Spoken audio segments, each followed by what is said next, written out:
3 días antes de la boda de mi hija, mi esposa me llamó aparte y me dijo algo que nunca olvidaré. Me dijo, no aparezcas en la ceremonia. El padre biológico de Isabel la llevará al altar. Tu presencia va a incomodar a todos. Yo no dije nada. No grité. No rompí nada. No le pregunté si estaba bromeando. Solo la miré a los ojos, asentí despacio, y me fui a la cocina a terminarme el café que ya estaba frío. Esa noche, cuando ellas dormían, hice 3 cosas. Llamé al corredor de bienes raíces. Cancelé cada pago que sostenía esa boda. Y empaqué lo que era mío. Cuando volvieron de la ceremonia, la casa ya tenía otro dueño. Pero para entender por qué hice lo que hice, necesitas saber quién soy yo. Y lo que le di a esa familia durante 20 años. Yo me llamo Álvaro. Tengo 48 años. Y durante 2 décadas, fui el hombre invisible de esa casa.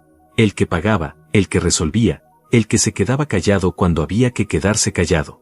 El que llegaba cansado del trabajo y aún así preguntaba cómo había ido el día. El que nunca pedía reconocimiento porque creía, con toda honestidad, que el amor no necesita aplausos. Conocí a Verónica cuando Isabel tenía 4 años. Isabel era una niña pequeña, flaca, con los ojos grandes y una forma de mirar que te partía el alma. Su padre biológico, Eduardo, había desaparecido antes de que ella cumpliera 2 años. No mandaba dinero. No llamaba. No existía. Era como si esa niña hubiera llegado al mundo sin padre, y el mundo simplemente hubiera seguido girando como si eso fuera normal. Verónica me lo contó todo desde el principio. Me dijo que Eduardo era un hombre que no sabía quedarse, que prometía y desaparecía. Que Isabel preguntaba por él de vez en cuando, pero que con el tiempo había dejado de preguntar. Yo escuché todo eso y tomé una decisión silenciosa. No fue una decisión que anuncié. No me senté a hacer un discurso. Simplemente empecé a estar. A aparecer. A quedarme. Cuando Isabel se enfermó por primera vez siendo yo parte de su vida, fui yo quien la llevó al médico a las 2 de la madrugada. Verónica tenía fiebre también esa noche. Me levanté solo. Envolví a esa niña en una cobija, la cargué hasta el carro y manejé 40 minutos hasta la clínica más cercana que atendía de noche. La doctora me preguntó, ¿usted es el papá? Y yo dije que sí, porque en ese momento, aunque no hubiera ningún papel que lo dijera, era verdad. Con el tiempo, Isabel empezó a llamarme papá. No se lo pedí, no se lo sugerí. Un día simplemente lo dijo, con esa naturalidad que tienen los niños cuando deciden confiar en alguien. Y yo sentía algo en el pecho que no sé describir con palabras. Algo que se instala para siempre. Trabajé durante años en una empresa de logística. No era un trabajo glamoroso. Era un trabajo de los que te consumen los huesos despacio. Llegaba a casa con los pies hinchados, la espalda cargada, y a veces con la sensación de que el día había sido interminable. Pero llegaba. Eso era lo que importaba. Llegaba, cenaba con mi familia, ayudaba a Isabel con las tareas, y me dormía sabiendo que al día siguiente iba a hacer lo mismo. Pagué su escuela primaria completa. Pagué la secundaria. Cuando llegó el momento de la preparatoria, pagué la colegiatura de una escuela privada porque Verónica dijo que la pública del barrio no era suficientemente buena. No discutí. Firmé los papeles y seguí trabajando. Cuando Isabel entró a la universidad, yo tenía 42 años y llevaba varios años pagando una hipoteca, los servicios de una casa para 4 personas, el seguro médico familiar, y los gastos de un adolescente que necesitaba libros, transporte, ropa y a veces simplemente necesitaba que alguien le dijera que todo iba a estar bien. Ese alguien siempre fui yo. No lo digo con amargura. Lo digo porque es la verdad, y porque creo que la verdad merece ser dicha sin adornos. Verónica era una mujer que había pasado por mucho antes de conocerme. Lo entendía. Tenía sus heridas, sus mecanismos, su forma de procesar el mundo.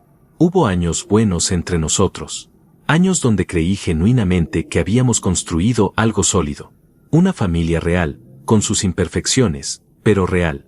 Pero hay algo que fui notando con el tiempo, tan despacio que al principio lo confundí con cansancio propio. Verónica había empezado a hablar de Eduardo. No de manera directa. No con nostalgia obvia. Era más sutil que eso. Un comentario aquí, una referencia allá. Que alguien lo había visto. Que estaba trabajando bien ahora. Que había cambiado. Que tal vez no era tan malo como parecía. Yo escuchaba y no decía nada. No porque no tuviera nada que decir. sino porque soy el tipo de hombre que prefiere observar antes de hablar, que prefiere entender lo que está pasando antes de reaccionar. Y lo que estaba pasando, aunque todavía no lo veía completo, me estaba generando un malestar difícil de nombrar. Como cuando sientes que algo en la casa está fuera de lugar, pero todavía no sabes exactamente qué es. Esa sensación, la que te acompaña cuando estás despierto a las 3 de la mañana y no entiendes bien por qué, la que yo tendría que haber tomado más en serio mucho antes de que todo explotara, porque lo que vino después no llegó de golpe, llegó exactamente como llegan las cosas que duelen de verdad, despacio, sin que te des cuenta, y justo cuando más confiado estabas. Isabel anunció su compromiso un martes por la noche. Llegó a casa con una sonrisa que no le cabía en la cara y una mano extendida donde brillaba un anillo pequeño pero bonito.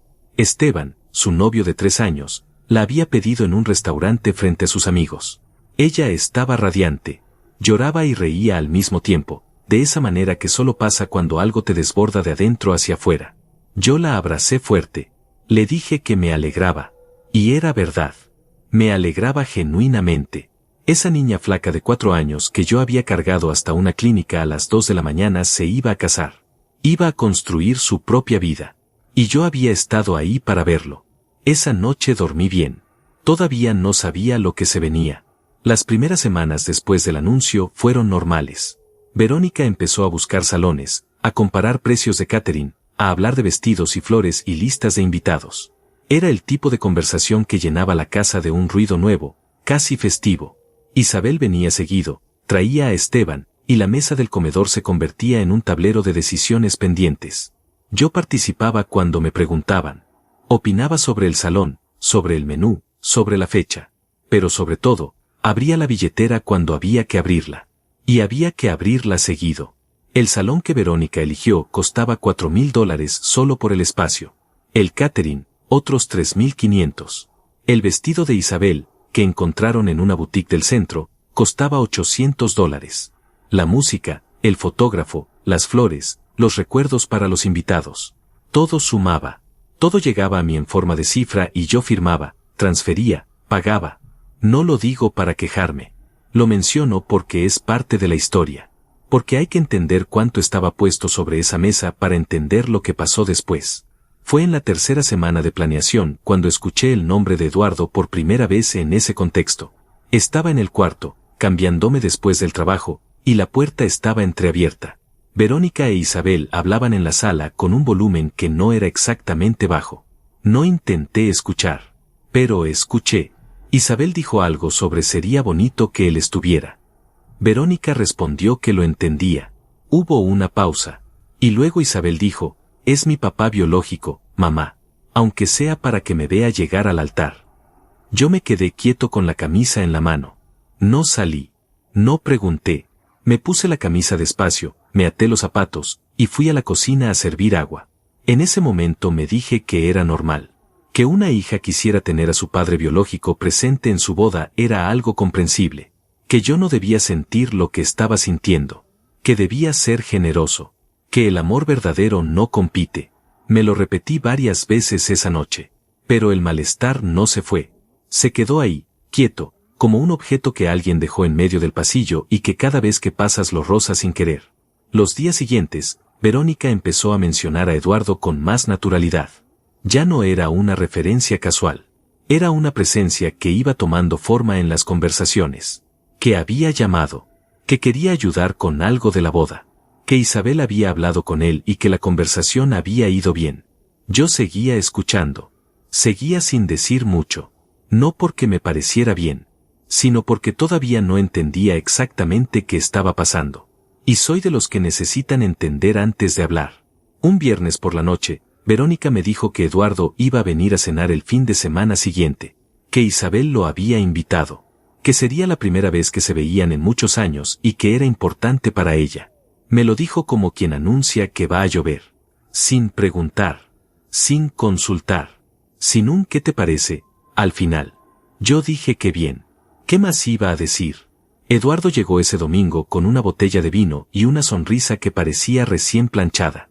Era un hombre de mi edad, un poco más alto, con ese tipo de seguridad que da no haber cargado con nada durante 20 años. Llegó con las manos limpias y el discurso preparado. Abrazó a Isabel llorando. Le dijo que lo perdonara, que había sido un cobarde, que ahora quería estar presente. Isabel lloraba también. Verónica los miraba con los ojos brillantes. Yo estaba sentado en mi propia mesa, en mi propia casa, comiendo en silencio. Nadie me presentó formalmente. Nadie dijo, este es Álvaro, el hombre que la crió. Hubo un momento incómodo donde Isabel me señaló vagamente y dijo, él es Álvaro, y Eduardo me extendió la mano con esa sonrisa y yo se la estreché porque no soy el tipo de hombre que hace escenas. Pero algo en mí registró ese momento. Lo guardé. Las semanas siguientes, Eduardo empezó a aparecer con más frecuencia. Primero en las conversaciones. Luego en los planes. Verónica decía que estaba ayudando con algunos gastos de la boda, aunque yo nunca vi ningún comprobante de eso. Isabel lo mencionaba con una ternura nueva, como quien descubre algo que creía perdido. Y yo seguía ahí, pagando, resolviendo, siendo el fondo del cuadro. Hubo una tarde que me quedó grabada. Llegué del trabajo y encontré a Verónica, Isabel y Eduardo sentados en la sala revisando el álbum de fotos de Isabel de pequeña. Mi álbum. El que yo había armado con paciencia durante años. Fotos del primer día de escuela, del cumpleaños de los 7 años, de una Navidad donde le regalé su primera bicicleta. Eduardo sostenía el álbum con las 2 manos y decía qué bonita estaba con una voz llena de emoción. Nadie levantó la vista cuando yo entré. Me fui directo a la cocina. Serví agua. Me la tomé de pie, mirando el muro. Y por primera vez en mucho tiempo, sentí algo que no era tristeza exactamente. Era algo más frío, más quieto, como cuando el cuerpo entiende algo antes de que la mente lo procese del todo.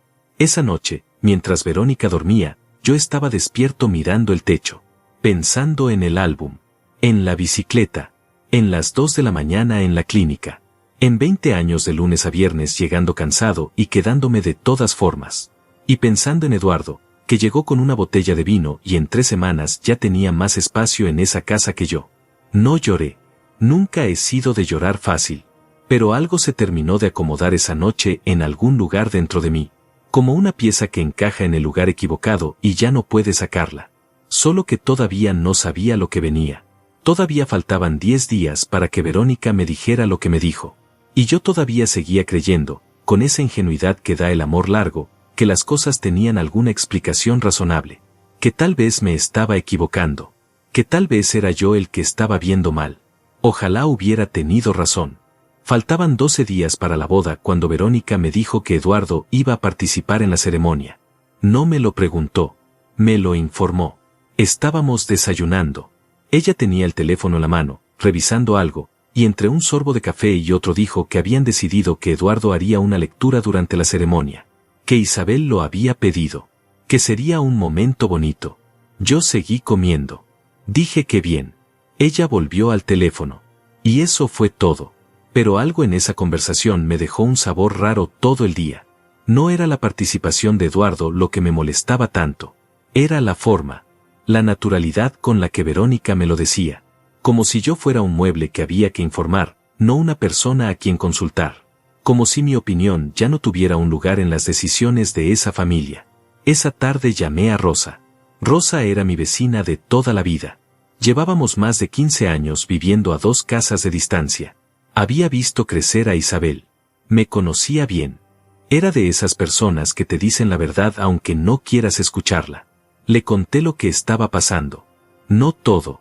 Solo lo suficiente. Ella me escuchó en silencio y al final me dijo algo que no olvidé. Álvaro, cuando alguien empieza a tratarte como si fueras opcional, generalmente ya tomó una decisión. Tú todavía no lo sabes, pero ella sí. Le dije que no exagerara. Ella no respondió. Solo me miró con esa expresión que tienen las personas que saben que tienen razón y prefieren no insistir. Esa noche volví a casa y traté de comportarme con normalidad. Cené. Lavé los platos. Vi un rato la televisión. Verónica estaba en el cuarto hablando por teléfono, probablemente con Isabel o con Eduardo, y yo me quedé en la sala solo, con el volumen bajo, sin ver realmente nada de lo que pasaba en la pantalla. Los siguientes días fueron extraños de una manera difícil de describir. Había algo en el ambiente de la casa que había cambiado de textura. No era un conflicto abierto. No había peleas, no había gritos, no había reproches directos. Era más bien una frialdad que se había instalado de manera tan gradual que era casi imposible señalar el momento exacto en que había llegado. Verónica hablaba conmigo lo necesario. Sobre la boda, sobre los pagos pendientes, sobre la logística. Pero esas conversaciones largas que teníamos antes, las de sobremesa, las de antes de dormir, las que no tienen un tema fijo y simplemente existen porque dos personas quieren estar en la misma frecuencia, esas habían desaparecido sin que nadie las cancelara formalmente. Isabel venía a la casa y era amable conmigo. Me saludaba, me preguntaba cómo estaba, me daba un beso en la mejilla. Pero también había algo diferente en ella. Una distancia nueva. Como si estuviera aprendiendo a verme de otra manera y todavía no supiera bien cómo tratarme desde ese lugar nuevo. Yo no le pregunté nada. Seguí siendo el mismo. Seguí pagando lo que había que pagar. Seguí resolviendo lo que había que resolver. Ese era mi modo. Siempre había sido mi modo. Fue un miércoles por la tarde cuando escuché algo que no debía haber escuchado. O tal vez sí debí. Tal vez era exactamente lo que necesitaba escuchar para dejar de contarme cuentos. Estaba en el patio de atrás, arreglando una llave de agua que llevaba días goteando. La ventana de la cocina estaba abierta y las voces llegaban con claridad. Verónica hablaba por teléfono. Por el tono y las respuestas, era obvio que hablaba con Isabel. Escuché a Verónica decir que Eduardo había cambiado mucho, que era otro hombre, que había que darle una oportunidad de estar presente ahora que Isabel estaba formando su propia familia. Hasta ahí, nada que no hubiera escuchado antes. Pero luego escuché algo más. Verónica dijo, con una voz más baja pero todavía audible, Álvaro es buena persona, pero Isabel ya es adulta. Ya no necesita esa figura. Y tú mereces tener a tu papá de verdad en este momento. Me quedé inmóvil con la llave en la mano. Tu papá de verdad. Repetí esas palabras en mi cabeza varias veces, despacio, como cuando tratas de entender algo en otro idioma. Tu papá de verdad. 20 años. Las 2 de la mañana en la clínica. La bicicleta de Navidad. Las colegiaturas. Las tareas. Los viajes al aeropuerto. Las enfermedades. Los cumpleaños. Los días malos. Los días buenos. Todo eso, aparentemente, no calificaba. Seguí arreglando la llave. No entré a la cocina. No interrumpí la llamada. No dije nada. Terminé el trabajo, guardé las herramientas, me lavé las manos y me senté en el patio un momento, mirando el jardín que yo mismo había plantado hace 8 años.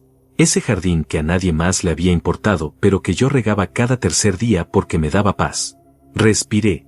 Y algo dentro de mí, algo que había estado suave y maleable durante semanas, se endureció. No de rabia. No de odio. De claridad. Fue como cuando la vista se ajusta en la oscuridad y de repente puedes ver los contornos de todo lo que tienes alrededor.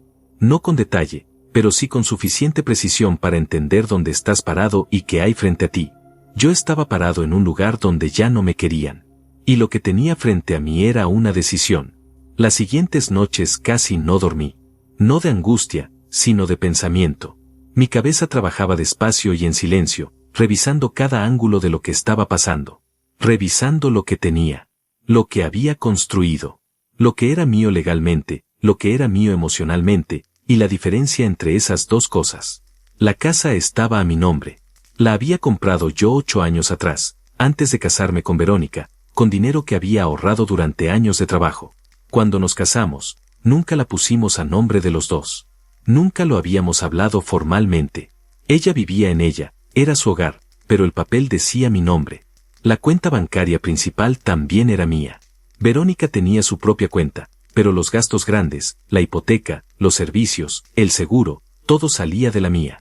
Y los pagos de la boda, el salón, el catering, el vestido, el fotógrafo, todo estaba en tarjetas y transferencias que salían de mi nombre. Revisé los números una noche, sentado en la oscuridad del estudio con la pantalla de la computadora como única luz. Solo en pagos de boda, llevaba gastado cerca de $6,000. Faltaban por pagar otros 4,500 entre el catering final, la música y los detalles de last minute que Verónica seguía agregando a la lista. $4,500 que todavía no habían salido de mi cuenta. Los miré durante un buen rato. Luego cerré la computadora y me fui a dormir. Faltaban 8 días para la boda. Todavía no había tomado ninguna decisión concreta. Todavía estaba en esa zona gris donde uno sabe lo que probablemente va a hacer, pero se resiste a admitirlo porque admitirlo significa que ya no hay vuelta atrás. Pero al día siguiente pasó algo que terminó de cerrar esa zona gris para siempre. Isabel vino a la casa a revisar unos detalles con Verónica. Yo estaba en la sala leyendo. Ellas se sentaron en la mesa del comedor con papeles y listas y empezaron a hablar de la ceremonia. En un momento, Isabel dijo que había pensado en el orden de la procesión, que sus amigas entrarían primero, luego los padrinos, y luego ella del brazo de su padre. Verónica preguntó si había hablado con Eduardo sobre eso. Isabel dijo que sí, que Eduardo estaba emocionado, que había llorado cuando ella se lo pidió. Yo seguí con el libro en la mano, mirando las letras sin leerlas. Ninguna de las dos me miró. Ninguna de las dos bajó la voz. Ninguna de las dos consideró, ni por un segundo, que yo estaba a 3 metros de esa conversación escuchando como el hombre que no había estado nunca iba a ocupar el lugar que yo había ganado con 20 años de presencia. Cerré el libro. Me levanté. Fui al baño, cerré la puerta, y me quedé de pie frente al espejo durante un momento que no sé cuánto duró. Me vi en el espejo. 48 años. Cara cansada. Manos trabajadas. El tipo de hombre que no aparece en las fotos importantes porque siempre está detrás de la cámara, resolviendo, sosteniendo, haciendo posible lo que otros disfrutan. Ese era yo. Y en ese momento, mirándome en ese espejo, tomé la primera decisión real. No iba a hacer ninguna escena. No iba a reclamar nada en voz alta. No iba a suplicar un lugar que debería haberme pertenecido sin necesidad de pedirlo. Pero tampoco iba a seguir siendo el fondo silencioso de una historia donde otros se llevaban el crédito. Salí del baño con la misma cara de siempre. Dije buenas noches. Y me fui a dormir. Aunque sé que ninguno de los dos, ni Verónica ni Isabel, notaron que algo había cambiado esa noche. Eso también era parte del problema. Y también, sin saberlo todavía, parte de mi ventaja.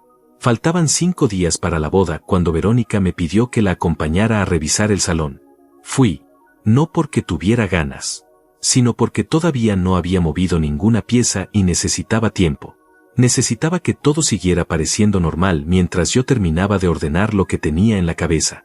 El salón era bonito, grande, con ventanales que daban a un jardín interior y una iluminación cálida que lo hacía ver más elegante de lo que probablemente costaba.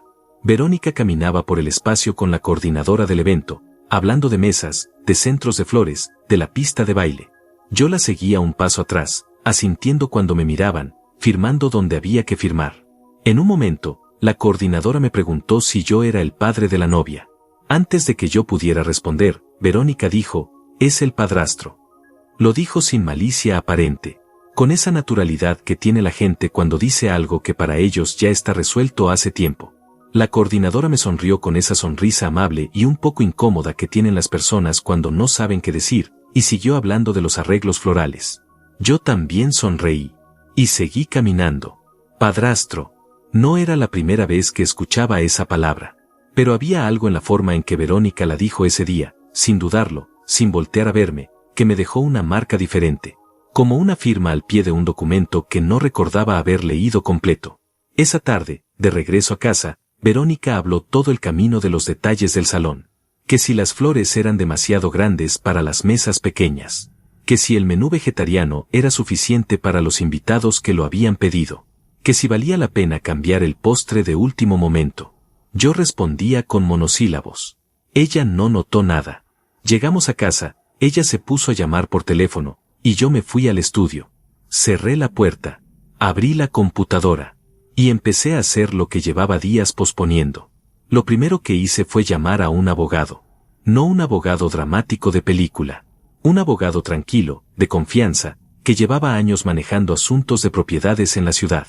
Le expliqué la situación en términos prácticos. Le dije que quería saber mis opciones con respecto a la casa. Que estaba a mi nombre. Que no había contrato de sociedad conyugal que la incluyera como bien compartido porque nos habíamos casado bajo separación de bienes. El abogado me confirmó lo que yo ya sabía. La casa era mía. Podía venderla cuando quisiera. Esa noche no dormí mucho. Pero no fue una noche de angustia. Fue una noche de trabajo silencioso. Me quedé en el estudio revisando papeles, organizando documentos, haciendo listas mentales de cada cosa que tenía que hacer y en qué orden. Era como preparar un proyecto. Frío. Metódico. sin apresuramiento. Faltaban 4 días para la boda cuando llegó el momento que lo cambió todo. Era por la tarde. Yo acababa de llegar del trabajo. Verónica estaba en la sala, esperándome, con una expresión que yo no le había visto antes. No era enojo exactamente. Era algo más parecido a la determinación de alguien que lleva días ensayando lo que va a decir y finalmente decidió decirlo. Me pidió que me sentara. Me senté. Ella respiró. Y dijo, Álvaro, necesito pedirte algo importante y necesito que lo entiendas bien. Yo la miré sin decir nada. Ella continuó. Dijo que Isabel había hablado con ella. Que Eduardo iba a llevarla al altar. Que eso ya estaba decidido y que tanto Isabel como ella sentían que era lo correcto. Que Eduardo era su padre biológico y que este era un momento único que no iba a repetirse. Hasta ahí yo seguía escuchando sin interrumpir. Pero luego vino la parte que no esperaba. Verónica dijo, por eso te pido que no aparezcas en la ceremonia. No en la parte de la procesión, no en el altar. Que te quedes en un lugar discreto o que tal vez sea mejor que no vayas a la ceremonia en absoluto. No queremos que sea incómodo para nadie. Eduardo va a estar con su familia y no queremos tensión. Silencio. Un silencio que duró varios segundos y que ninguno de los dos rompió de inmediato. Yo la miré. La miré de verdad, de esa manera que ya casi no usaba con ella porque hacía mucho que las conversaciones importantes habían dejado de ocurrir entre nosotros. Y vi a una mujer que había tomado una decisión. Que ya había elegido. Que me estaba informando, no pidiendo permiso. Que la palabra pido en su frase era una cortesía lingüística, no una consulta real. No grité. No me paré de golpe. No dije nada hiriente. Simplemente respondí, entendido. 2 sílabas. Verónica pareció aliviadísima. Como si hubiera esperado una pelea y al no encontrarla, su cuerpo entero se relajara. Me dijo que sabía que yo lo iba a entender. Que era un hombre maduro. Que Isabel lo agradecía aunque no supiera cómo decirlo. Que todo iba a estar bien. Yo asentí. Me levanté. Fui a la cocina. Me serví un vaso de agua, lo tomé despacio, y miré por la ventana el jardín que yo había plantado. Las plantas estaban bien. Las había regado 2 días antes. Estaban verdes, ordenadas, quietas. Pensé que iba a extrañar ese jardín. Fue en ese momento, parado frente a esa ventana con el vaso vacío en la mano, que dejé de postergar. Ya no había zona gris. Ya no había nada que esperar ni nada que entender mejor. Verónica me había dado, sin saberlo, el último dato que me faltaba. No era solo que Eduardo fuera a llevar a Isabel al altar. Era que yo no debía aparecer. Que mi presencia era un problema. Que después de 20 años, de cada madrugada, de cada colegiatura, de cada factura pagada, de cada momento en que estuve cuando nadie más estuvo, yo era ahora una incomodidad logística en el día más importante de la hija que había criado como propia. Una incomodidad. Esa palabra no la dijo Verónica, pero estaba en cada una de las que sí dijo. Lavé el vaso, lo puse en su lugar, y fui al estudio. Esa noche hice 3 llamadas. La primera fue al corredor de bienes raíces. Le dije que quería poner la casa en venta con carácter de urgencia, que estaba dispuesto a aceptar una oferta razonable en menos de una semana si era necesario. Me dijo que con ese perfil de propiedad, en ese barrio, no iba a ser difícil, que probablemente tendría interesados en 48 horas. Le dije que perfecto. La segunda llamada fue al banco. Pregunté por los procedimientos para cerrar la cuenta conjunta que Verónica y yo teníamos para gastos del hogar. No la cuenta principal, que era solo mía. La conjunta, donde yo depositaba mensualmente para los gastos compartidos. Me explicaron lo que había que hacer. Tomé nota. La tercera llamada fue a la empresa de catering. Les dije que necesitaba hablar sobre el contrato del evento del siguiente fin de semana. La persona al otro lado me preguntó si había algún problema. Le dije que sí, que el evento había sido cancelado por decisión del contratante principal, que era yo, y que necesitaba iniciar el proceso de cancelación de acuerdo a los términos del contrato. Hubo una pausa. Me preguntaron si estaba seguro. Les dije que sí. Colgué. Me recosté en la silla del estudio y miré el techo durante un momento. No sentía rabia. Eso es lo que más me sorprende cuando lo recuerdo.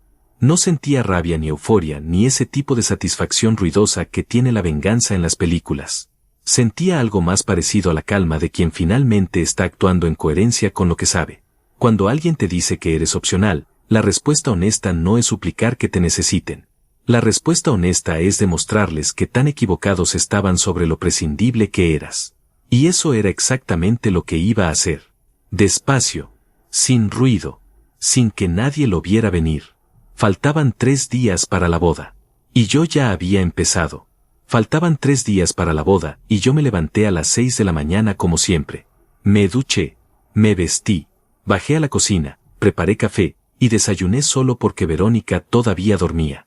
Todo exactamente igual que cualquier otro día. Esa normalidad era intencional. Era parte de lo que tenía que mantener mientras todo lo demás se movía por debajo de la superficie. Nadie debía notar nada todavía. Mientras tomaba el café, revisé mentalmente la lista de lo que faltaba por hacer. No era una lista escrita. Era una lista que llevaba días construyendo en silencio, ordenando cada paso con la frialdad de alguien que sabe que un movimiento en falso puede complicar lo que viene después. Había aprendido eso en años de trabajo en logística, que los proyectos grandes no se ejecutan con emoción, se ejecutan con orden, con secuencia, con paciencia para esperar el momento correcto de cada acción.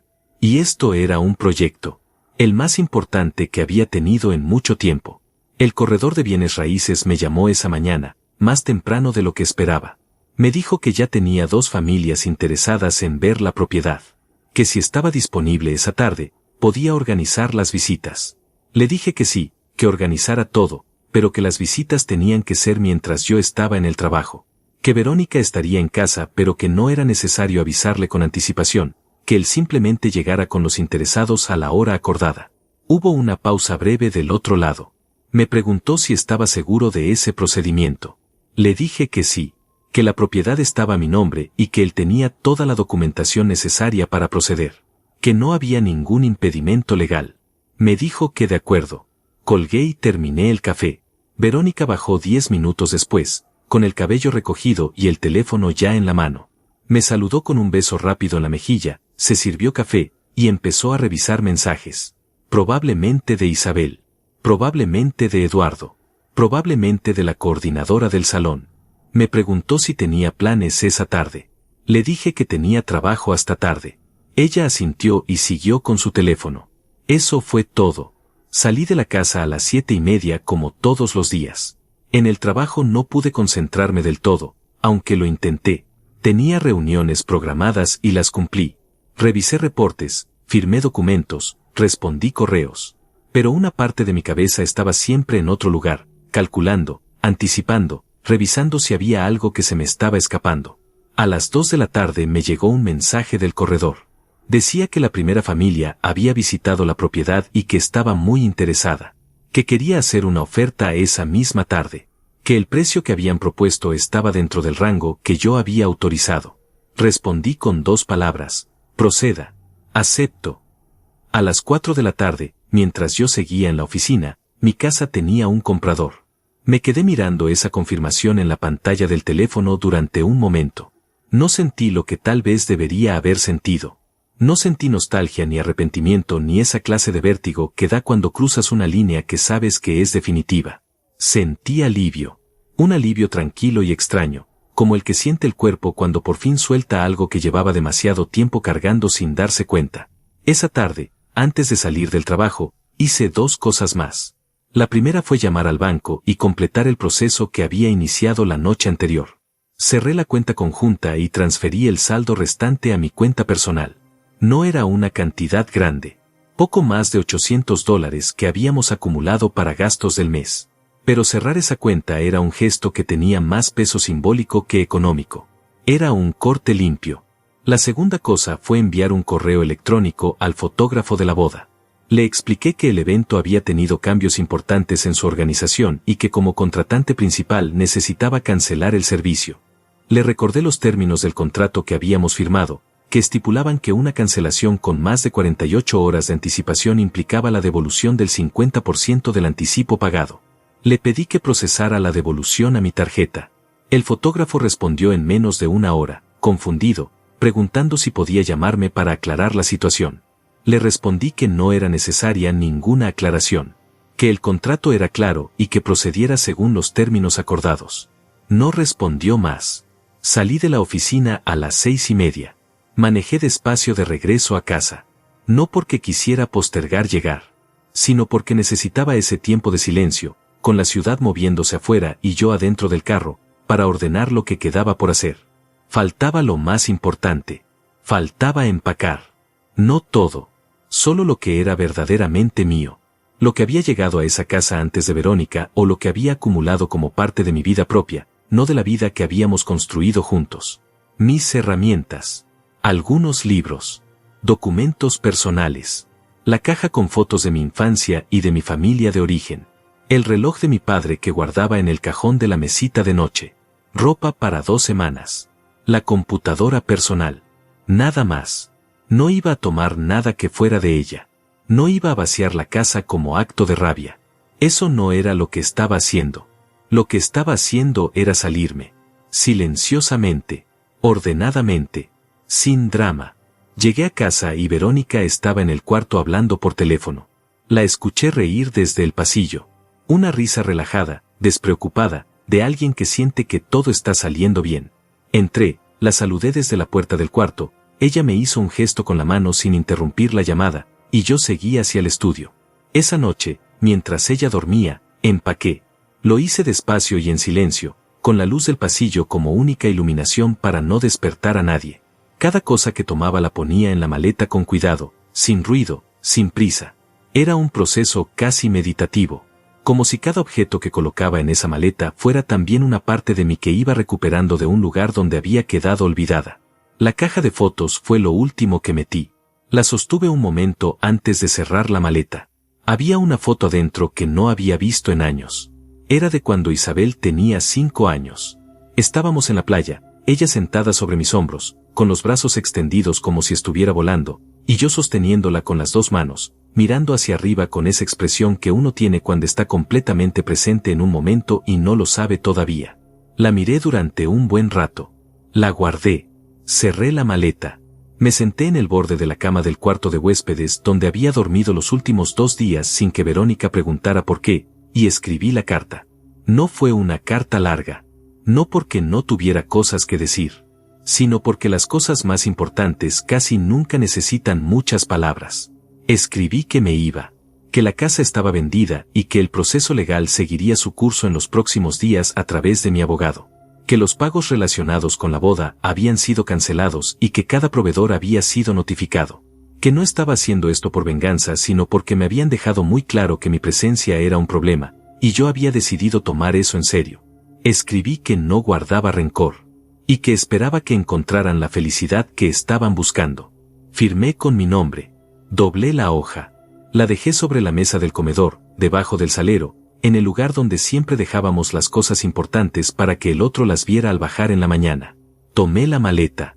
Tomé las llaves del carro. Y salí de esa casa por última vez a las 2:15 de la madrugada. No miré hacia atrás.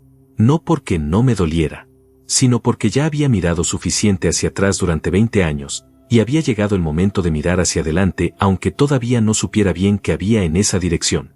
Manejé hasta el departamento de Rosa.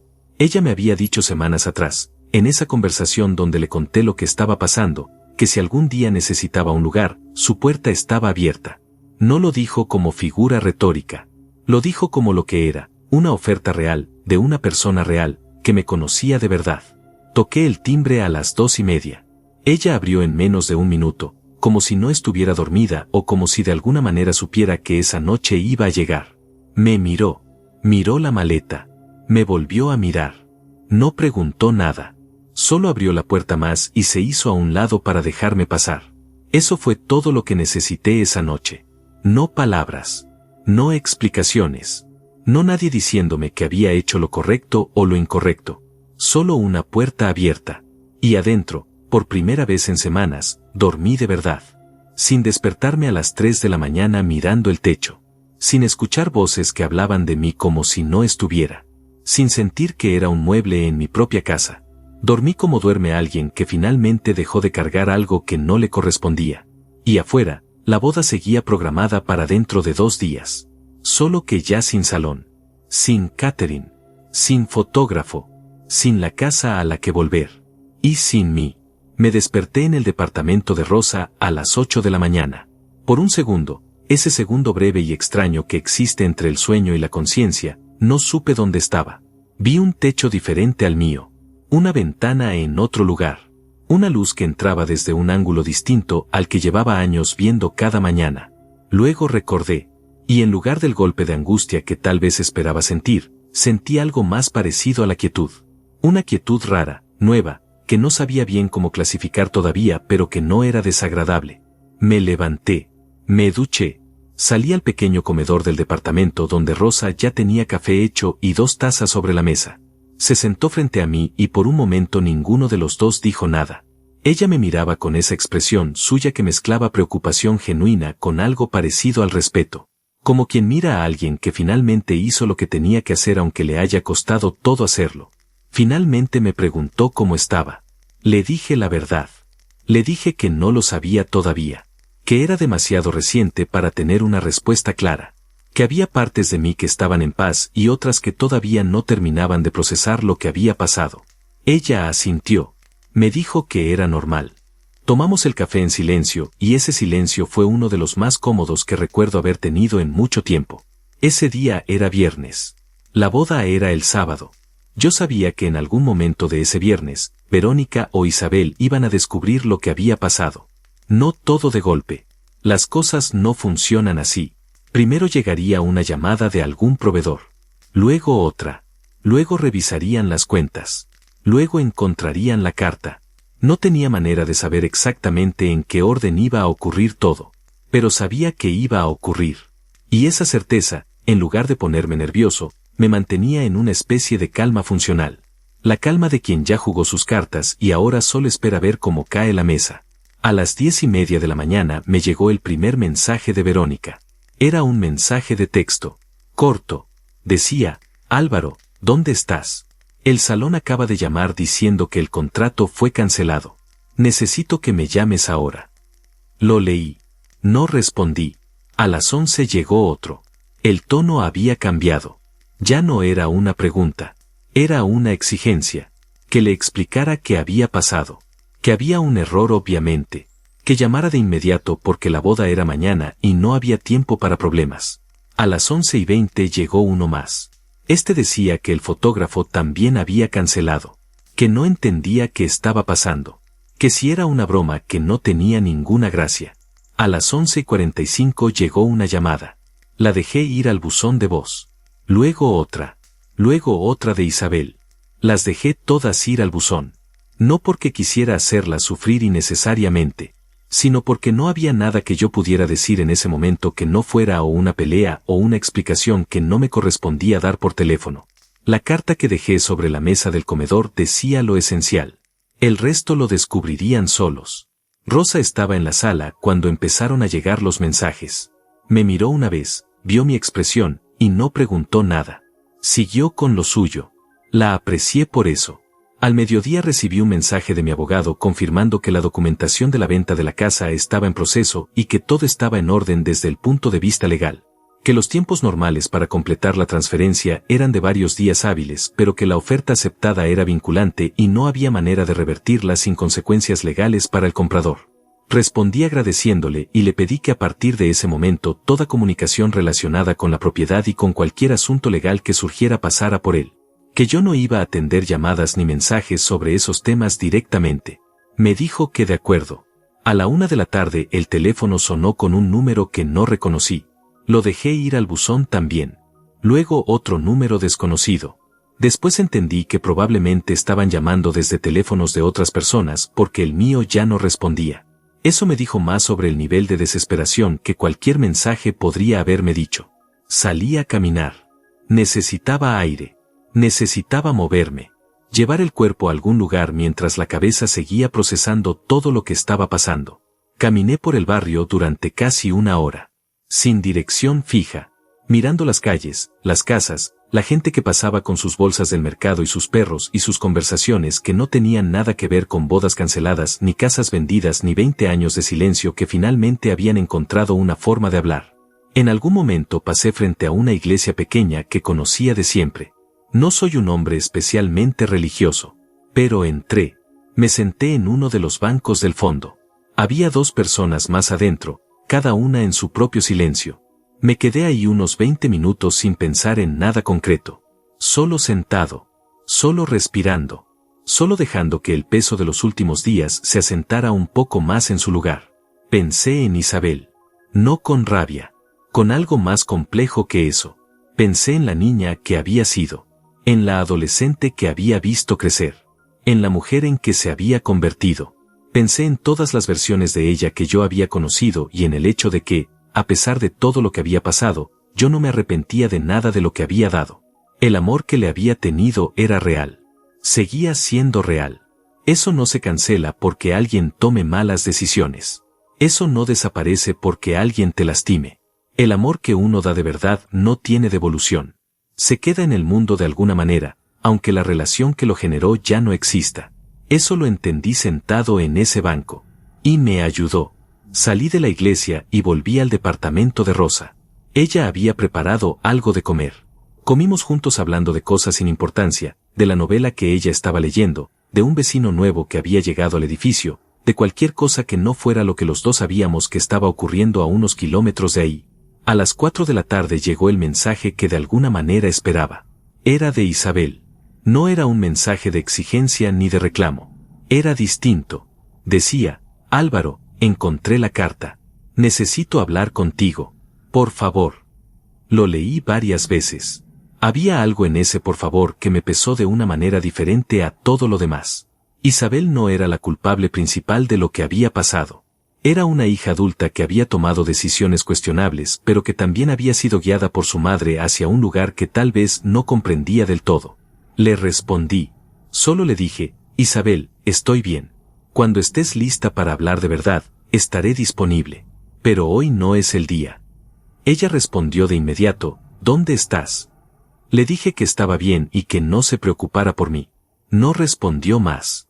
El sábado, el día de la boda, me lo pasé en el departamento de Rosa. No salí. No revisé redes sociales. No busqué fotos ni comentarios ni ninguna clase de información sobre lo que estaba pasando allá. No necesitaba saber. Rosa y yo vimos una película vieja que a ninguno de los dos nos importaba demasiado, pero que nos daba algo en que poner los ojos mientras el día pasaba. A media tarde me llegó un mensaje de Verónica. Era largo. Muy largo. Lo leí una vez, despacio. Decía que lo que yo había hecho era una crueldad. Que había arruinado el día más importante de la vida de Isabel. Que era un hombre miserable y vengativo. Que nunca había creído que fuera capaz de algo así. Que iba a tener consecuencias legales. Que cómo me atrevía. Lo leí completo. Lo cerré. Y no respondí. No porque no tuviera nada que decir, sino porque cada cosa que ella escribió en ese mensaje era exactamente la reacción de alguien que nunca consideró que sus acciones pudieran tener consecuencias. Que vivió asumiendo que yo siempre estaría ahí, pagando, resolviendo, siendo el fondo del cuadro, sin importar cómo me trataran. Y ahora que el fondo del cuadro se había ido, el cuadro no tenía donde sostenerse. Eso no era crueldad de mi parte. Era simplemente la realidad que ellas habían construido sin darse cuenta de que yo era parte estructural de ella. Esa noche, mientras Rosa dormía, me quedé despierto un rato más en la pequeña sala del departamento. La ciudad afuera estaba tranquila. Pensé en la casa, en el jardín, en la cocina donde había tomado miles de cafés, en el estudio donde había pasado noches enteras trabajando para que todo funcionara, en la mesa del comedor donde había dejado la carta doblada debajo del salero. Pensé en todo eso con una especie de distancia nueva que no había sentido antes. Como cuando miras algo desde lejos y de repente ves la forma completa de algo que de cerca nunca podías ver bien. Vi la forma completa de lo que había sido mi vida en esa casa durante 20 años. Y entendí, con una claridad que no necesitaba palabras, que lo que había hecho no era el final de algo. Era el principio de otra cosa. No sabía todavía qué cosa exactamente, pero lo iba a descubrir. Y esa noche, por primera vez en mucho tiempo, eso me pareció suficiente. El domingo por la mañana, el día después de la boda, me desperté antes de que saliera el sol. No fue una decisión. Fue el cuerpo que simplemente dejó de dormir, como si supiera que algo estaba por moverse y quisiera estar despierto para verlo. Me quedé quieto en la oscuridad del cuarto de huéspedes de Rosa durante un momento, escuchando el silencio del edificio. Afuera todavía no había tráfico. Los pájaros apenas empezaban. Era ese momento del día que existe entre la noche y la mañana y que casi nadie ve porque casi nadie está despierto para verlo. Yo lo estaba. Me levanté, preparé café, y me senté en la pequeña mesa de la cocina con el teléfono boca abajo frente a mí. Sabía que ese día iban a volver. La boda había sido el sábado. Si todo había seguido adelante a pesar de los contratiempos, que era lo más probable porque la ceremonia religiosa no dependía de los proveedores que yo había cancelado sino de la iglesia y del sacerdote, entonces esa mañana de domingo Verónica e Isabel volverían a la casa. Y encontrarían la placa. Porque el corredor de bienes raíces había confirmado que la placa de venta había sido instalada el viernes por la tarde, junto con los documentos en la ventana principal que indicaban que la propiedad estaba en proceso de transferencia. No podía no verla. Tomé el café despacio. A las 9:15 me llegó el primer mensaje del día. Era de Verónica. Decía únicamente, Álvaro, la casa tiene una placa de vendida.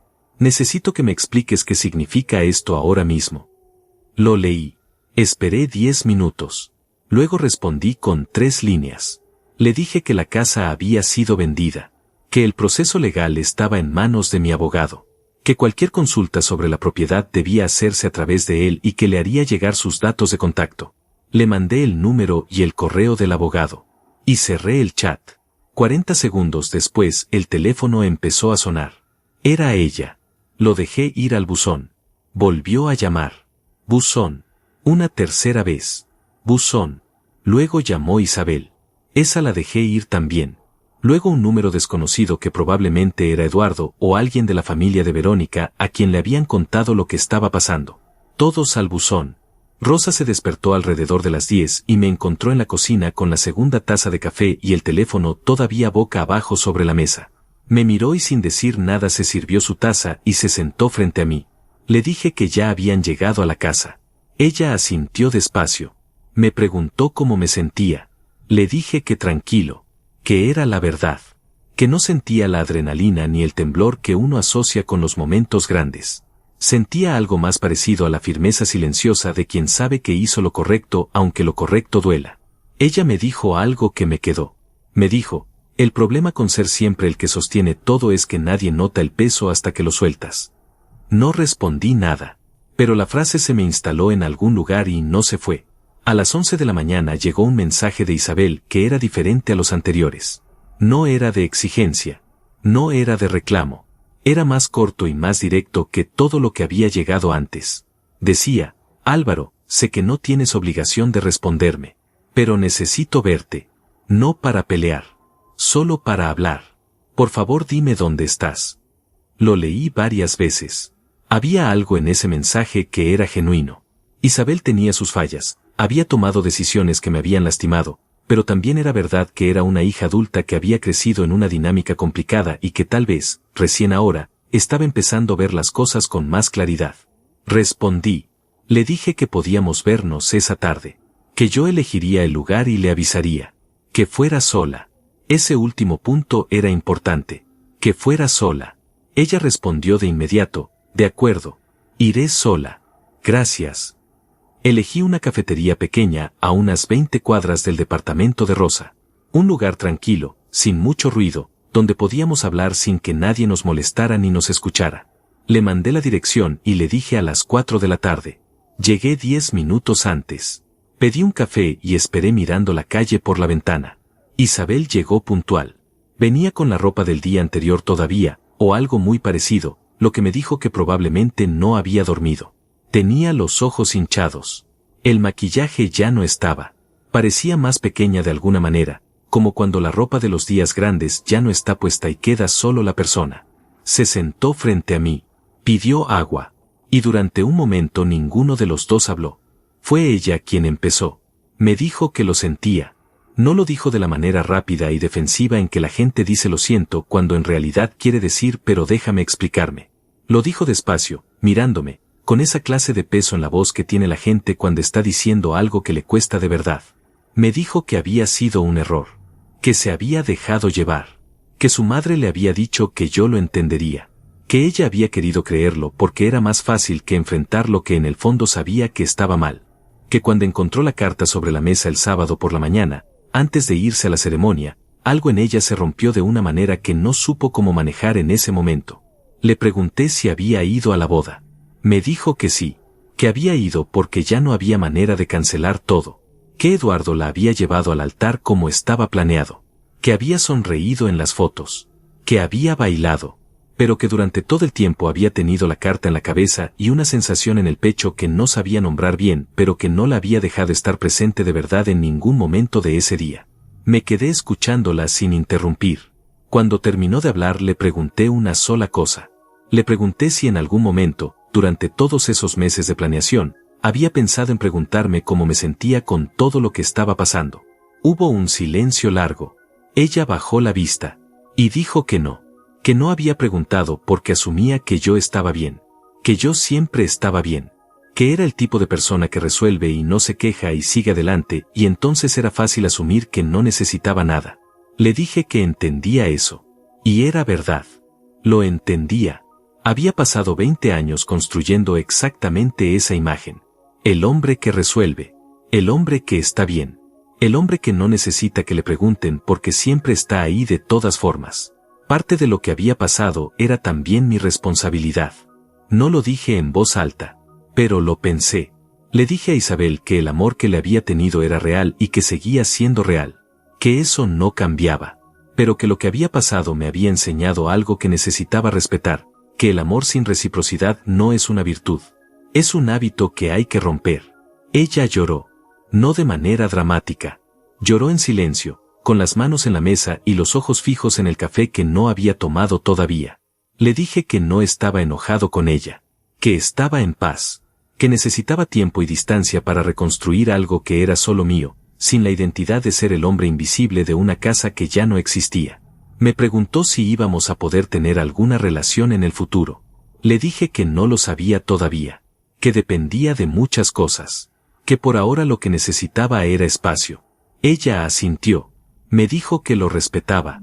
Nos quedamos otro rato en silencio, los dos con el café ya frío entre las manos, en esa cafetería pequeña donde nadie sabía quiénes éramos ni lo que había pasado entre nosotros.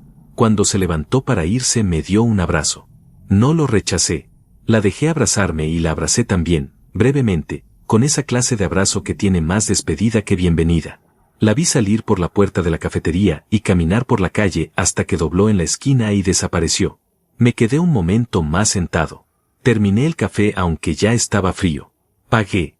Salí. Caminé de regreso al departamento de Rosa con las manos en los bolsillos y la cabeza más tranquila de lo que había estado en semanas. Esa noche, mi abogado me confirmó que Verónica había intentado consultar con otro abogado sobre la posibilidad de impugnar la venta de la casa argumentando que era el hogar conyugal.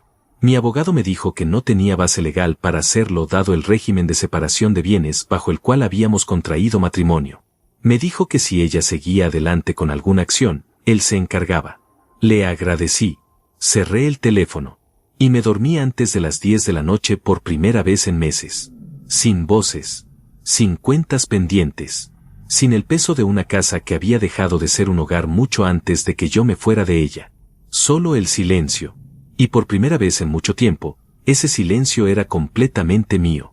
Las semanas que siguieron fueron extrañas de una manera que no esperaba. No extrañas en el sentido de difíciles. Extrañas en el sentido de nuevas. Como cuando entras a una habitación que nunca has visitado y tienes que aprender dónde está la luz, dónde están los muebles, cómo se mueve el aire adentro. Yo estaba aprendiendo a vivir en un espacio que era completamente mío. Sin horarios que acomodar al de otra persona. Sin conversaciones que navegar con cuidado. Sin esa tensión permanente de bajo nivel que había habitado mi cuerpo durante tanto tiempo que ya ni siquiera la reconocía como tensión. La había confundido con normalidad. Rosa me prestó el cuarto de huéspedes durante las primeras 3 semanas sin cobrarme nada y sin hacerme preguntas que no quisiera responder. Era una presencia tranquila y honesta, el tipo de persona que no llena el silencio con ruido innecesario y que sabe cuándo estar y cuándo dejar espacio. La tercera semana empecé a buscar departamento. No algo grande. No algo que impresionara a nadie. Solo un espacio limpio, con buena luz, donde pudiera poner mis cosas y dormir sin que nada me pesara desde adentro. Lo encontré en menos de una semana. Un departamento en el 4º piso de un edificio tranquilo, con una ventana grande en la sala que daba a un parque pequeño. 2 habitaciones, cocina independiente, un baño con buena presión de agua. Simple. Funcional. Exactamente lo que necesitaba. Firmé el contrato un martes por la mañana y esa misma tarde llevé mis cosas. No eran muchas. Cabían en el carro con espacio de sobra. Cuando terminé de colocar lo poco que tenía y me senté en el suelo de la sala porque todavía no había comprado muebles, miré la ventana y el parque de afuera y pensé que era la primera vez en 20 años que un espacio era completamente mío. Sin negociaciones. Sin compromisos. Sin nadie que necesitara algo de mí en ese momento. Solo yo y una ventana y un parque y el silencio de un martes por la tarde. Fue en ese momento cuando llegaron las emociones que había estado postergando. No llegaron de golpe. Llegaron como llega la lluvia cuando ha estado nublado todo el día. Despacio al principio. Luego con más peso. No lloré de manera dramática. Pero sí lloré. Solo, en el suelo de un departamento vacío, con la espalda contra la pared y las rodillas recogidas, lloré de esa manera silenciosa y profunda que uno llora cuando finalmente baja la guardia. Lloré por Isabel. Por la niña que había sido y por la mujer en que se había convertido y por la distancia nueva que ahora existía entre nosotros. Lloré por los 20 años. No con amargura.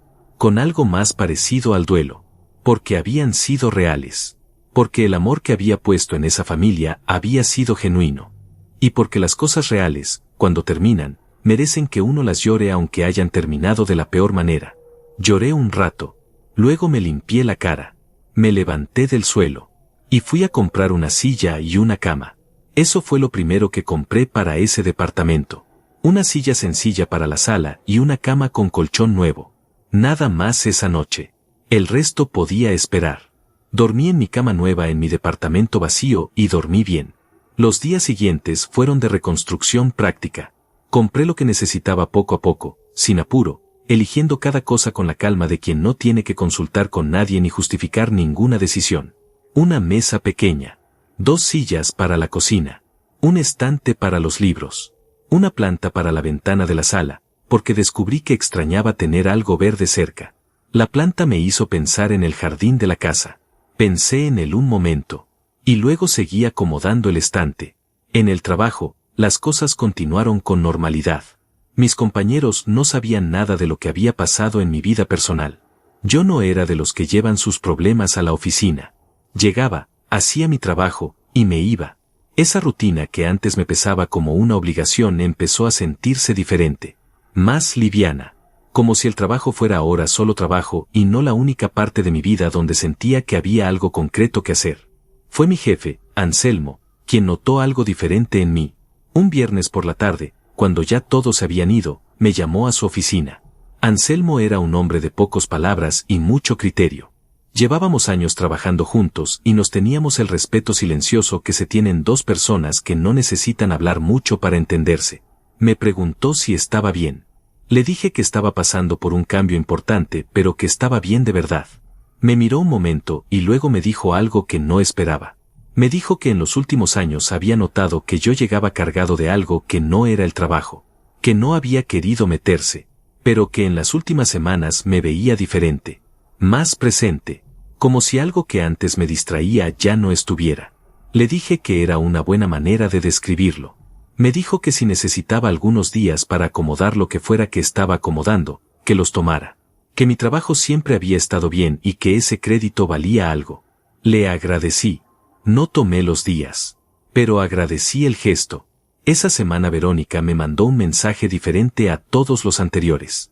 Hasta ese momento sus mensajes habían sido de exigencia, de reclamo, de amenaza velada con acciones legales que mi abogado ya había descartado como inviables.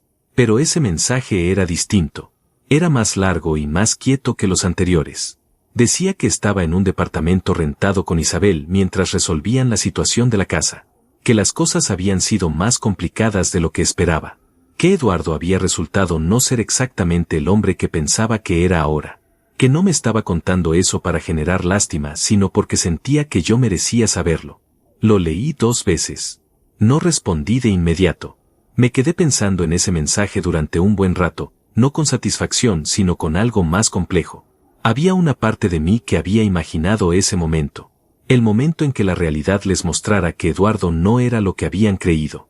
Pero ahora que había llegado no sentía la satisfacción que uno imagina en esas circunstancias.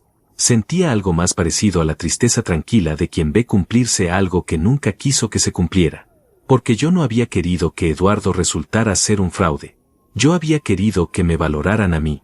Son cosas distintas. Al día siguiente le respondí a Verónica. Le dije que lamentaba que las cosas hubieran salido así, que no tenía ningún interés en su sufrimiento y que esperaba que encontrara la estabilidad que necesitaba. Que en cuanto a lo nuestro, mi abogado continuaría con los procesos que correspondían y que esperaba que pudiéramos manejarlo con la menor fricción posible. Ella respondió horas después con un mensaje muy corto. Decía, fui injusta contigo. Lo sé ahora. Lo leí. Lo cerré. Y salí a caminar por el parque que veía desde mi ventana. Era una tarde de entresemana y el parque estaba casi vacío. Algunos niños jugando lejos, una mujer mayor sentada en una banca con un libro, un perro corriendo detrás de una pelota que nadie había lanzado. Caminé despacio, con las manos en los bolsillos, sintiendo el aire y el peso tranquilo de mis propios pasos. Pensé en la frase de Verónica. Fui injusta contigo. Lo sé ahora. Pensé en cuánto había necesitado escuchar algo así durante años. En todas las noches que había llegado cansado a esa casa y había querido, sin saber bien cómo pedirlo, que alguien notara lo que estaba poniendo sobre la mesa. No el dinero. No los pagos, el tiempo, la presencia, la decisión de quedarse cuando hubiera sido más fácil irse. Ahora lo sabía, pero ahora ya no cambiaba nada. Y eso, curiosamente, no me llenó de amargura. Me llenó de algo más parecido a la certeza de que había vivido con integridad, de que lo que había dado había sido real, de que nadie podía quitarme eso aunque hubieran intentado hacerme sentir que era prescindible. Seguí caminando. El sol estaba bajando y pintaba el parque de un color anaranjado tranquilo. Pensé que iba a traer una silla al parque algún día de estos. Sentarme afuera a leer un rato.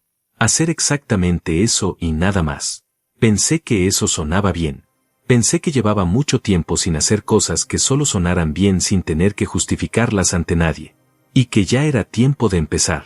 Hay una cosa que nadie te dice sobre empezar de nuevo a los 48 años.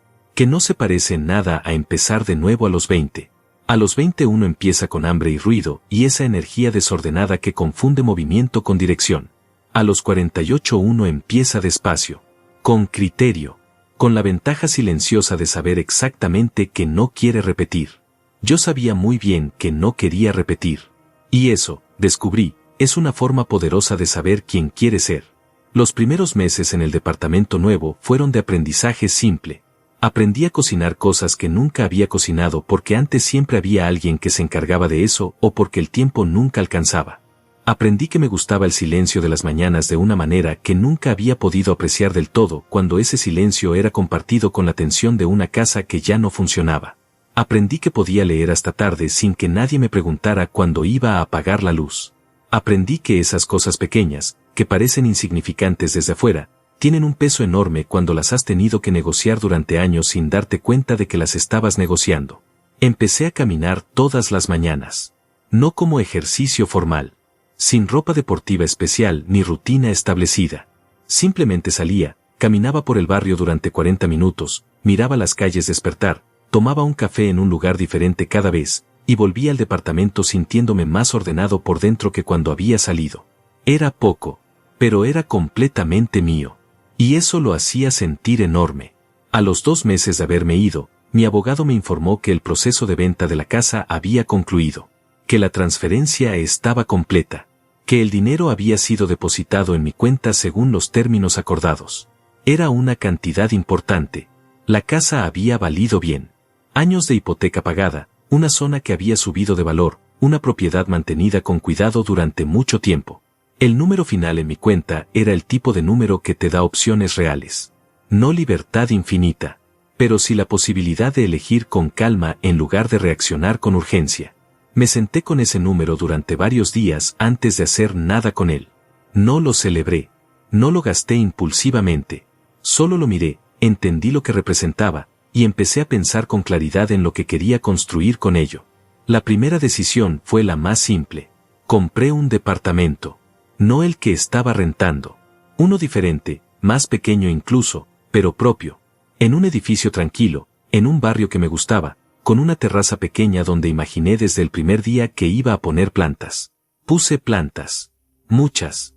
El tipo de plantas que necesitan atención regular pero no demasiada. Que crecen despacio y con constancia. Que no hacen ruido pero llenan el espacio de una manera que es difícil de explicar hasta que lo tienes. Las regaba cada tercer día, igual que el jardín de la casa anterior. Pero estas eran mías. Solo mías.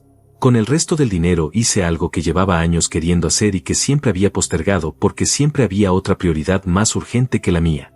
Me inscribí en un curso de ebanistería. No para convertirme en carpintero profesional, sino porque desde joven había tenido una relación con la madera que nunca había podido desarrollar del todo. Había algo en trabajar con las manos, en transformar algo físico y tangible, que siempre me había dado una satisfacción que ningún trabajo de oficina había podido replicar del todo. Las clases eran los sábados por la mañana. El primer día llegué sintiéndome ligeramente ridículo. Era el mayor del grupo por varios años. Los demás eran jóvenes de 20 y tantos, algunos estudiantes de diseño, una mujer que quería aprender a restaurar muebles antiguos. Pero el instructor, un hombre de unos 60 años con las manos más trabajadas que he visto en mi vida, me miró cuando entré y simplemente me señaló un banco de trabajo y me dijo que me pusiera el delantal. Y eso fue todo. No hubo distinción. No hubo condescendencia. Solo madera, herramientas, y el trabajo de aprender algo nuevo desde cero. Eso me gustó. Me gustó mucho. Fue en esas clases donde conocí a Eliseo. Eliseo tenía 52 años y había llegado al curso por razones que no eran tan distintas a las mías, aunque él tardó varias semanas en contármelas. Era un hombre callado, observador, con ese tipo de humor seco que solo aparece cuando alguien ya ha procesado suficiente dolor como para poder reírse de las cosas sin que duela. Nos hicimos amigos de la manera en que se hacen amigos los hombres de cierta edad. Sin declararlo. Sin un momento específico. Un día simplemente nos encontramos tomando café después de la clase y siguió pasando cada sábado, y en algún punto nos dimos cuenta de que éramos amigos sin haber tenido que hacer ningún trámite formal para hacerlo. Eliseo me dijo una vez, mientras lijábamos los bordes de lo que iba a ser una mesa pequeña, que los hombres de nuestra generación habíamos aprendido a definirnos por lo que sostenemos, por lo que pagamos, por lo que resolvemos, y que cuando dejamos de sostener algo, muchos no saben quiénes son sin ese peso encima. Le dije que yo había sentido algo parecido al principio. Me preguntó qué había sentido después. Le dije que alivio, que había descubierto que sin el peso era más fácil ver lo que en realidad me gustaba, lo que en realidad quería, lo que en realidad era, cuando nadie necesitaba nada de mí. Asintió despacio y siguió lijando. Esa conversación me acompañó varios días. A los 4 meses de haberme ido, Isabel me llamó. No para reclamar nada. No para hablar de la casa ni de la boda ni de lo que había pasado. Me llamó para contarme que había tomado la decisión de ir a terapia. Que le estaba ayudando a entender cosas sobre sí misma que llevaba años evitando ver. Que una de esas cosas tenía que ver con cómo había aprendido a tratar a las personas que estaban siempre disponibles. Que había dado por sentado mi presencia de una manera que ahora le dolía reconocer. Escuché todo eso sin interrumpir. Cuando terminó le dije que me alegraba que estuviera bien. Que lo que estaba haciendo requería valor y que lo respetaba. Me preguntó si algún día podíamos tomar un café. Le dije que sí, que cuando yo sintiera que estaba listo, le avisaría. Todavía no había llegado ese momento, pero tampoco lo descartaba. Algunas puertas no se cierran para siempre.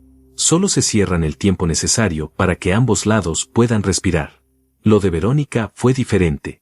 No hubo llamadas de ese tipo. No hubo conversación donde ella reconociera algo profundo sobre sí misma o sobre lo que había pasado entre nosotros.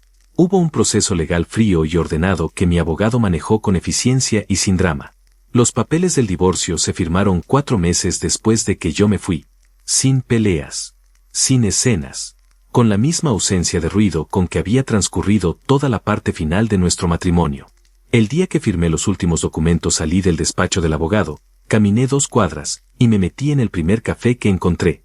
Pedí un café con leche y un pan dulce. Me lo comí despacio, mirando la calle por la ventana. No sentí tristeza exactamente. Sentí el peso específico de cerrar algo que había durado 20 años. Ese peso existe aunque el cierre sea el correcto. Aunque sepas con toda certeza que era necesario. Las cosas largas dejan huella aunque estén mal. Y reconocer esa huella no es debilidad. Es honestidad. Me terminé el café, pagué, salí, y seguí caminando. Han pasado varios meses desde esa mañana. Mi departamento ya no parece vacío. Tiene los muebles que yo elegí, los libros que siempre quise tener ordenados, las plantas en la terraza que han crecido más de lo que esperaba, y una mesa pequeña que hice yo mismo en el curso de ebanistería y que tiene las imperfecciones propias de alguien que está aprendiendo pero que es completamente real y completamente mía. Esa mesa me gusta más que cualquier mueble que haya tenido antes. Trabajo igual que siempre. Anselmo me ofreció una posición con más responsabilidades hace unas semanas y la acepté, no porque necesitara el dinero, sino porque me di cuenta de que cuando uno trabaja sin el peso de sostener una vida entera solo, el trabajo se siente diferente, más liviano, más propio. Los sábados siguen siendo del taller. Eliseo y yo tomamos café después de cada clase. Hablamos de madera, de herramientas, de los proyectos que cada uno tiene entre manos, y a veces de la vida, sin que ninguno de los dos necesite resolver nada del otro. Solo escuchar. Solo estar. Eso también es algo que aprendí tarde, pero aprendí bien. Que la compañía que vale no es la que te necesita. Es la que te elige. Hay noches en que me siento en la terraza con una taza de té y miro el cielo sobre los edificios y pienso en todo lo que pasó. No con rabia. No con nostalgia tampoco. Con esa distancia serena que da el tiempo cuando uno ha procesado las cosas de verdad y no solo las ha enterrado para no verlas. Pienso en Isabel de 4 años con los ojos grandes. Pienso en las madrugadas en la clínica. Pienso en el jardín que planté y que ya no es mío. Y pienso que todo eso fue real. Que valió la pena aunque haya terminado como terminó. Que el amor que di no fue un error. El error fue seguir dándolo cuando ya hacía tiempo que el recipiente tenía grietas que yo había elegido no ver. Eso es lo que aprendí de todo esto. No que hay que ser duro. No que hay que cerrar el corazón para protegerse. Sino que hay una diferencia enorme entre ser generoso y ser invisible. Entre dar con amor y dar por miedo a lo que pasa si dejas de dar. Entre quedarse porque quieres y quedarse porque no sabes quién eres y te vas. Yo no sabía quién era si me iba. Ahora lo sé. Soy el hombre de la terraza con las plantas y la mesa imperfecta y el café de los sábados y las caminatas de las mañanas.